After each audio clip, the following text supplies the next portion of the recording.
Palace, which was used as the administrative and domicile center of the Ottoman Empire for almost 400 years, is the oldest and largest palace that has survived up until today. It was built by the conqueror of Istanbul, Mehmed II, between the years 1458 and 1478, and it was up until the 19th century that other extensions were made by other sultans who ruled after him. During the reign of Sultan Abdülmecid, the palace lost its primary importance as it was seen to be inadequate for the needs of the state protocols of the 19th century, and therefore had moved to Dolmabahce Palace, built on the Bosphorus in 1854. However, the Sultanate's treasures, the holy relics, and the archives of the empire were protected, and certain traditional ceremonies and celebrations continued to take place at Topkapi Palace.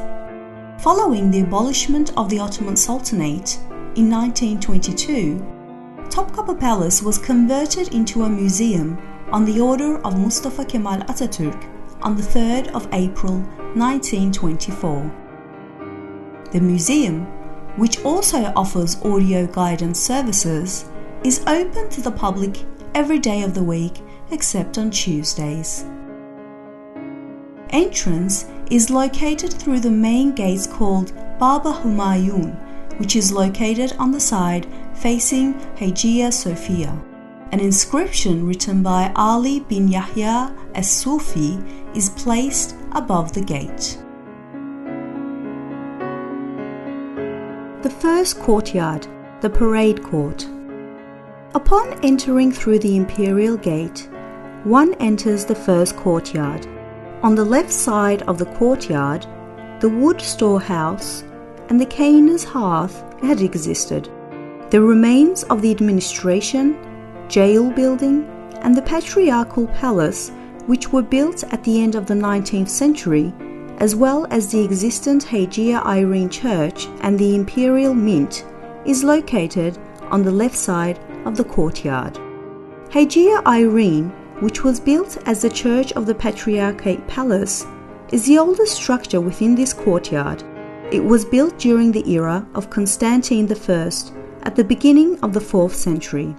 Hagia Irene, which the Byzantines described as the Chapel of the Patriarchate, remained within the Sultanate's walls, which circled the Topkapi Palace following the conquest of Istanbul. And as it was not converted into a mosque, there weren't any significant architectural changes made. As well as various craftsmanships like carpentry, bookbinding, gilding, and level works for the palace, gifts that were sent to foreign states were also prepared in these workshops. The workshop called Hunerveran within the courtyard was transformed into an imperial mint for coining money once the palace was abandoned during the 19th century. On the right side of the first courtyard, there existed the treasury, the Enderun hospital, the bakehouses for the palace's bread and Turkish bagels, the Hasfurun mosque, the areas where the wardens resided, and a water gauge which contained the fountain from Mahmud II's era. One of the most interesting corners of the first courtyard was the fountain of the executioner, or the politics fountain as it is also called. This structure can be found just before you enter through the gate of salutation. The woodsheds of the palace were also located in this area. The first structures, the tiled kiosk and archaeology museums, were also located within this first courtyard. The second courtyard, the Divan Square. The two-towered entrance gate, called Babus Salam, which is the passage to the actual palace and also called the middle entrance, has become a symbol of glory of Topkapi Palace and the Ottoman Empire.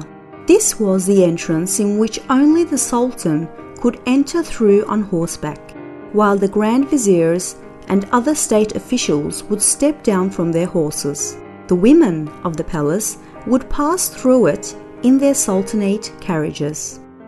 The two towers above the gate were built during the era of Kanuni Sultan Solomon. Within these towers, there also existed the gatekeeper chambers, which was used to welcome foreign ambassadors who came to the palace until permission for their entrance were granted. The Divan Square, which was built in the 1460s as the second courtyard of the palace, was a ceremonial ground where the state affairs took place.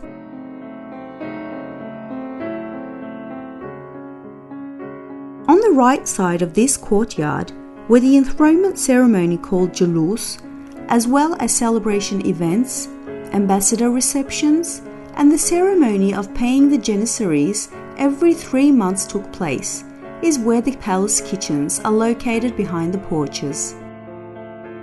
One of the most valuable collections of Topkapi Palace Museum are the Chinese porcelains, which are exhibited together with the Japanese porcelains in Matbah-ı Amire, in other words, the kitchen.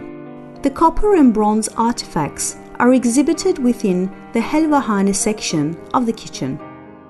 In the Istanbul glass and porcelain section of the Sherbethane and Helvahane, there are almost 2,000 pieces of artifacts. The Ottoman and European silverware, which have been exhibited in the kitchen section, as well as the European porcelain and glassware, are not currently on exhibition.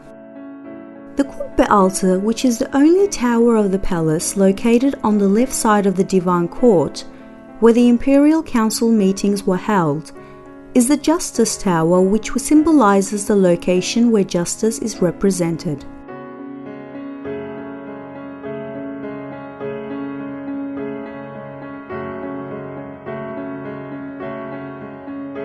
The outer treasury building is located next to the Kubbe Altı chamber, where the artillery collection is exhibited.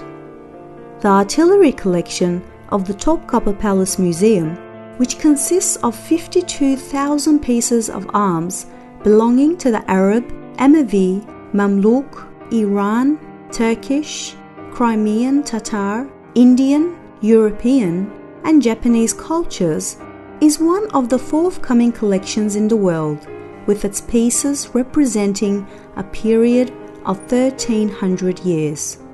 The arms belonging to Fatih Sultan Mehmed, Bayezid II, Yavuz Sultan Selim, Kanuni Sultan Süleyman, Selim II, Mehmed III, Ahmed I, and many other Ottoman sultans, grand viziers, pashas, silahdara, make an indelible impression with their fine craftsmanship and adornments. On the left side of the second courtyard, in the corner of the Kubbe Altı chamber, is where the gate of carts of the harem section is located. On the left side of the salutation gate, there are 2 fountains built during the time of Sultan Ahmed III, while on the right side there is a prayer facility belonging to the era of Sultan Selim III, and there are huge pillars going back to the early Byzantine era. On the Sultan's path, which leads from the salutation gate to the Gate of Felicity, there is a cistern from the Byzantine era, and on the Vizier path leading to the Kubbe Altı are the stones of salutation. The third courtyard, the Enderun Court. The Enderun Court is like a citadel within a castle. When the doors of the court, which are surrounded by stone structures, are closed, it is impossible to enter into this area. The courtyard, which consists of a 9-decare area, mostly accommodates dormitories. Once through the Gate of Felicity, the first structure located in the Enderun Court is the Chamber of Petitions, or the Audience Chamber. The area behind the Chamber of Petitions is where the library of Sultan Ahmed III exists, which is located in the middle of the courtyard. On the right side of the court is the Enderun School and Music Room, which was the palace university raising high state officials, the dormitory of the expeditionary forces, the remains of a hammam belonging to the era of Sultan Selim II, and the Fatih Kiosk, where the treasures of the palace are exhibited today. As well as having a great economic, spiritual, and historical value, a great part of the imperial treasury includes the gifts presented to the sultans during the visits of the foreign ambassadors, gifts for the wedding ceremonies, births, and during the circumcision celebrations of the sultan's sons. While some of these gifts in the treasury include gifts from all corners of the world, some of them, on the other hand, are the works of art of local artists who had presented these to the sultans, which in return provided them with the support and bounties of the sultans, as well as receiving new orders for other pieces of art. Uthman's sword, as well as the world-famous spoonmaker's diamond, is exhibited in the 4th Treasury Room. Within the wards, on the right side of the 3rd courtyard, is the collection of the Ottoman Sultan's attires. In the Sultan's attire collection, which includes the most prosperous samples of Ottoman fabrics, consists of all the attire of the sultans and princes' clothing, beginning from the second half of the 15th century until the beginning of the 20th century. The left side of the 3rd courtyard is where the privy chamber with its 4 domes are located. The holy relics are exhibited and preserved here. Amongst the most important holy relics gathered between the 16th and the first half of the 20th century include the cloak of the Prophet Muhammad, the beard of the Prophet, the case in which his broken tooth from the Uhud war is kept in, his footprints, letters, seal, bow and arrow, the keys of the Kaaba, water spout of the Kaaba, and the casing of the Black Rock. Amongst the trusts of the other prophets and the followers are Prophet Abraham's cooker, Prophet Moses' walking stick, Prophet David's sword, Prophet Joseph's frock, swords belonging to the companions of the Prophet Muhammad, and a shirt, cloak, prayer mat, and chest belonging to Fatima, the daughter of the Prophet Muhammad. Next to the cloak of the Prophet is where the dormitory of the Royal Pages Wing is located. This area exhibits the imperial portraits of the sultans.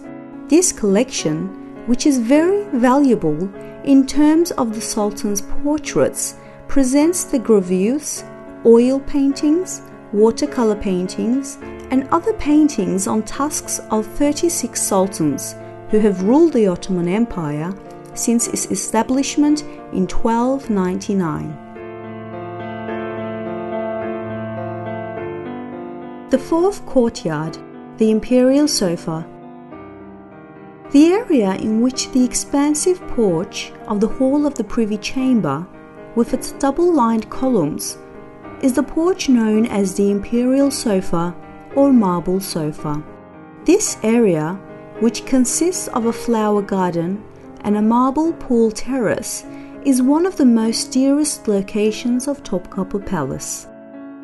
The circumcision room, Iftar kiosk, Revan kiosk, and Baghdad kiosk are also located in the marble sofa. Entrance to the Imperial sofa is through a 3-meter-long stairway from the marble sofa. This area, which accommodates the sofa kiosk and the chief physician tower, is also the flower garden. The Mejidiyeh kiosk, garment room, and the sofa mosque are also located on the final terrace facing the Marmara Sea.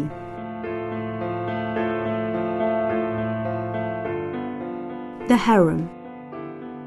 The harem, which forms one of the most important areas of Topkapi Palace and where the sultans had resided with their families, is a very crucial complex in terms of historical architecture, as it has reflected the attributes of different architectural styles belonging to the 16th century until the beginning of the 19th century.